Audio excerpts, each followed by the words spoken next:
أما عرش الرحمن سبحانه وتعالى الذي استوى عليه الله عز وجل هو عرش مخلوق عظيم خلقه الله سبحانه وتعالى ولا يفنى، كما ذكرنا الثمانية التي لا تفنى ومنها عرش الرحمن. لا يعرف قدره ومساحته إلا الله سبحانه وتعالى، لكنه وصف بأنه عظيم كبير، أضافه الله عز وجل إليه من باب إضافة المخلوق إلى خالقه. رب العرش كان عرشه على الماء، أضافه الله عز وجل إضافة تشريف من باب إضافة المخلوق إلى خالقه. هذا العرش الله سبحانه وتعالى وصفه بصفات وخصه بخصائص ومميزات. أولا تكتبون هذه الصفات وهذه الخصائص لعرش الرحمن سبحانه وتعالى. الوصف الأول أن الله استوى عليه، خصه بأن استوى عليه سبحانه، ومعنى استوى على وارتفع. الرحمن على العرش استوى، قد صرح الله عز وجل في القرآن استوائه على العرش في 7 مواضع، في 7 آي من القرآن صرح باستوى على العرش ربي فهو منفرد. الخصيصة الثانية لهذا العرش أنه أكبر وأعظم المخلوقات. وفرق بين أكبر وأعظم وبين أشرف. أشرف المخلوقات من هو؟ هو النبي صلى الله عليه وسلم، لكن أكبر وأعظم المخلوقات هو العرش. قال الله سبحانه وتعالى: قل من رب السماوات السبع ورب العرش العظيم. ما الكرسي في العرش إلا كحلقة ملقاة على أرض فلات. الثالثة أنه أثقل المخلوقات. جاء في الذكر: سبحان الله وبحمده عدد خلقه ورضا نفسه وزينة عرشه ومداد كلماته. والشاهد ما هو؟ وزينة عرشه، أي ثقل وعظم عرشه.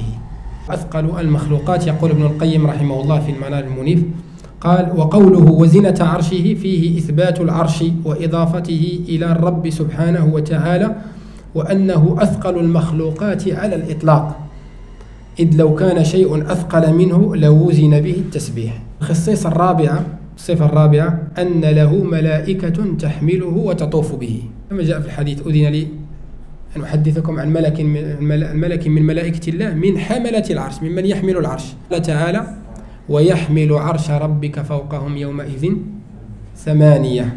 الله عز وجل: الذين يحملون العرش ومن حوله.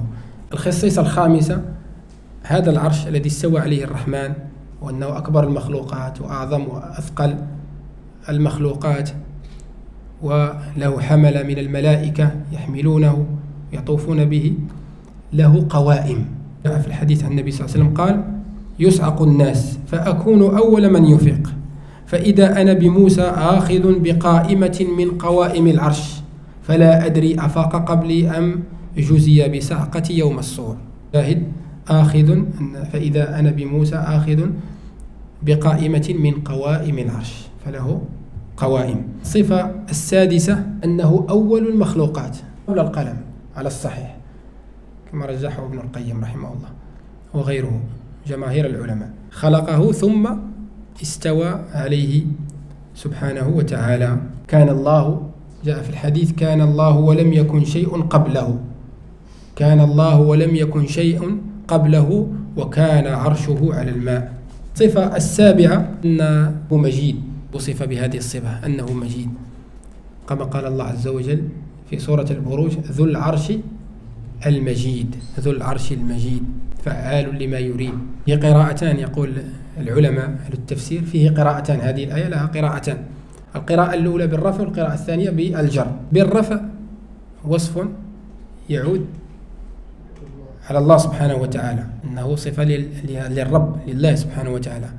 ذو العرش المجيد، العرش المجيد فعال لما يريد. بالجر صفة تعود على العرش: ذو العرش المجيد فعال لما يريد. الخصيصة الأخيرة الثامنة، وصفه بأنه كريم بيس جميل بهي الشكل حسن المنظر. هذا العرش الذي استوى عليه الرحمن. قال الله عز وجل: فتعالى الله الملك الحق لا إله إلا هو رب العرش الكريم.